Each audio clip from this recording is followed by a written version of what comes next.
Isu hari ini, siapa buat benda Nabi tak buat, itu namanya salah. Maka inilah pahaman Wahabi yang dikatakan jangan buat benda yang Nabi tak buat. Berlaku di Mekah dua perkara yang tak berlaku di zaman Rasulullah. Pertama, tarikat-tarikat yang berzikir wirid sampai tunggang langgang. Tarikat yang wirid berzikir sampai tunggang langgang, sampai tak sedar diri, yang tak berlaku zaman Rasulullah. Yang kedua, pemujaan kubur secara berlebih-lebihan, lebih-lebih lagi manusia yang dianggap wali atau keramat. Itu dua benda berlaku pada kurun yang 7 Hijrah di Arab Saudi. Maka lahirlah seorang manusia yang bernama Muhammad Abdul Wahab. Dia menentang dua perkara tadi. Waktu ada semua ulama mengatakan Muhammad Abdul Wahab seorang mujaddid, seorang yang hero, yang sanggup bangun menentang dua benda yang tak ada zaman Nabi, yang dianggap bid'ah. Itu dah dikatakan Muhammad Abdul Wahab. Ada orang menamai sebagai mujaddid, bagus. Mujaddid.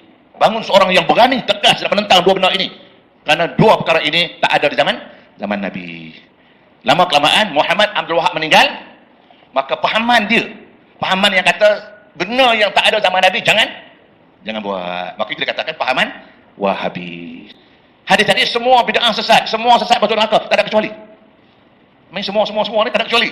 Ada Nabi juga yang kecualinya. Nabi kata hadis sahih, apa kata Nabi? Qala Rasul, man sanna fil Islam sunnatan hasanatan. Siapa yang mereka cipta, siapa yang mensunnahkan, siapa yang buat sesuatu yang Nabi tak buat, kita buat.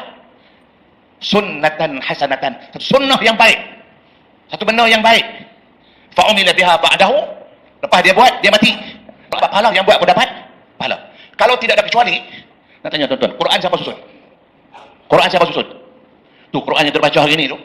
Tu Quran dalam hari tu, siapa yang buat? Sayyidina Utsman. Bukan dia buat, dia perintahkan seorang sahabat yang bernama Abul Aswad Ad-Du'ali. Tu nama dia, Abul Aswad Ad-Du'ali, yang mengetuai satu lajnah, satu komiti, orang-orang yang mahir Quran, yang pakar Quran. Maka dia yang menulis Al-Quran. Berarti Osman suruh orang buat yang Nabi tak buat. Berarti Osman juga terlibat dengan bid'ah. Apakah Osman masuk neraka? Habis? Kalau ini semua tadi, tentu Osman masuk neraka. Sebab Osman buat benda yang Nabi tak buat. Maka sebab itu tuan-tuan, Nabi kata kecuali benda yang Nabi tak buat, kita buat, ada kebaikan. Sunnatan hasanatan. Sunnah yang baik. Jadi hari ini, walaupun Nabi tak buat, kita boleh buat dengan dua syarat. Dengan dua syarat. Tak ada zaman Nabi, Nabi tak buat. Kita boleh buat dengan dua syarat. Apa dia? Pertama, benda yang terbaik itu ada baik. Dan syarat yang kedua, selagi tidak ada nas atau dalil yang melarang perbuatan itu. Itu dia katakan Wahabi. Jadi orang yang berpahaman macam ini, mereka tak mengaku mereka Wahabi. Mereka tak mengaku mereka Wahabi. Mereka tak mengaku mereka Wahabi. Orang ziarah kubur dikata sembah kubur. Orang yang melakukan khurafat di tempat kubur, itu adalah perbuatan dosa, tapi tidak lebih berdosa daripada orang yang menuduh dia sembah kubur. Tuduhan menyembah kubur ini sudah ya, kita berbaik sangka, mudah-mudahan ini sabakan lisan, yakni lisannya terkeluar tanpa disedari, atau menisbahkan kepada orang yang mungkin berbuat khurafat. Tapi kalau dimaknai dengan makna sebenar menyembah kubur, dia sudah menuduh orang itu syirik kepada Allah, disebabkan oleh karena menisbahkan kubur itu disembah bersama dengan Allah Subhanahu wa taala, atau sembah kubur langsung tanpa dengan Allah Subhanahu wa taala, menuduh orang itu syirik sementara orang itu ahli qiblah, dia salat. Bahaya menisbahkan kata-kata yang bersifat kufur kepada orang lebih berbahaya daripada perbuatan mungkar ataupun perbuatan yang batil yang ianya adalah dosa. Dosa ini ada peringkatnya juga. Isi kenduri arwah itu apa? Apa isi kenduri arwah itu? 5. Yang pertama, doa. Yang kedua, makan. Yang ketiga, tazkirah. Yang keempat, silaturahim. Yang kelima, ikut susah menengok orang lain susah. Nah, 5 perkara ini ada tak dalam Islam? Pertama, doa. Sampaikah doa kita untuk orang mati? Sampai. Kalau tak sampai doa untuk orang mati, takkan diajarkan Nabi salam kepada Aisyah. Aisyah, bila engkau lalu di perkuburan, ucapkanlah salam. Assalamualaikum ya ala diyar minal mu'minin wa inna insyaallah bikum lahiqun yarhamullahu mustaqdimin wal mustakhirin nasallahu lana wa lakumul afiyah. Itu salam kita ucap di kubur. Maka salam terbagi 3. Salam yang pertama wajib dijawab, salam yang kedua tak boleh dijawab, salam yang ketiga kita tak ingin mendengar jawaban. Salam pertama wajib dijawab, salam saya pertama kali tadi. Salam kedua salam imam nanti sembahyang. Assalamualaikum warahmatullahi. Itu tak usah kita jawab. Waalaikumsalam Pak Imam. Salam yang ketiga kita tak ingin dengar jawabannya. Itulah doa untuk orang mati. Assalamualaikum ya alal kubur. Kalau tak sampai doa, kalau dia jawab kita mati. Nah, yang kedua, ayat Quran. Sampai tak bacaan Quran tu untuk orang mati? Sampailah. Apa kata Imam Nawawi? Pelepah korma fasyaqahu nisfain. Dia cucukkan di kubur. Sampai tasbih. Pelepah korma ni bertasbih. Tasbihnya sampai untuk orang mati. Kalau tasbih pelepah korma saja sampai, apa lagi bacaan Quran orang beriman? Itu kata Imam Nawawi dalam kitab Majmu' Syarah Muhadzab.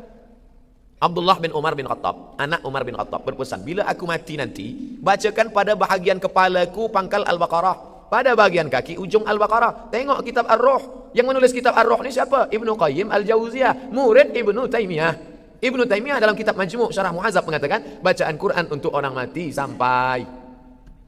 Ada ustaz dia tak nak pakai dalil-dalil, dia baca, dia ajak jamaah ramai-ramai baca Fatihah untuk almarhum fulan Al-Fatihah. Lepas tu dia tanya, balik tak? Tak balik. Sampailah tu. Kalau tak balik lagi sampai. 3. Makan. Sampai tak sedekah itu?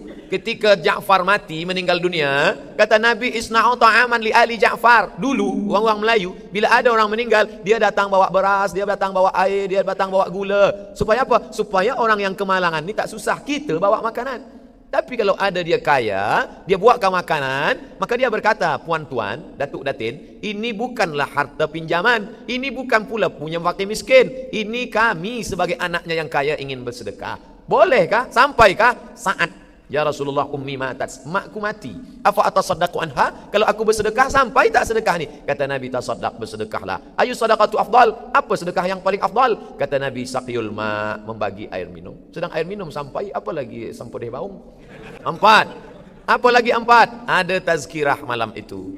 Bagilah tazkirah supaya orang tu sabar, sebab manakala datang as-sadmatul ula, pukulan kematian, susah hati, risau, maka diajak dia watawasau bil haq watawasau bis sabr. Dan kalaupun ada orang kata salah dulu, ada pun para ulama ada yang buat makanan, mungkin yang mereka maksudkan itu dalam kitab-kitab itu ialah hadis yang diriwayatkan, hadis tentang kematian Ja'far bin Abi Talib. Dan riwayat al-Imam Tirmizi disebut lamma jaa na'yu Ja'far, riwayat juga Imam Ahmad dan selainnya, lamma jaa na'yu Ja'far qala Nabi sallallahu alaihi wasallam isna'u li ali Ja'far ta'aman qad ja'ahum ma yashghuluhum. Bila datang kematian Ja'far, maka hendaklah, kata Nabi, kamu buatlah makanan untuk keluarga Ja'far kerana telah datang kepada mereka perkara yang menyusahkan mereka. Itu mungkin maksudnya. Maksudnya apa? Kita yang orang luar ni hantarlah makan kat keluarga si mati, bukan duk piti bayar nasi dia lagi. Dahlah dia mati nak kena masak pada orang tak susah hati apa duk hidup cediang ni. Dia nu dengan masalah family sedih mati malam tu nak kena masak kat kita pula. Adakah munasabah? Sebab tu dalam bab bid'ah membid'ah ini saya cukup berhati-hati. Cukup berhati-hati. Kecuali bid'ah yang jelas dolalah. Tak boleh kita tafsirkan melainkan dolalah, itu lain. Tapi baca Yasin malam Jumaat, saya masih okey sebab dia baca Al-Quran. Tapi saya lebih menggalakkan baca surah Al-Kahfi sebab ada dalil. Tapi yang baca Yasin di surah masjid, saya duduk kalau ada ketikanya saya bersama sebab kita niat baca Quran.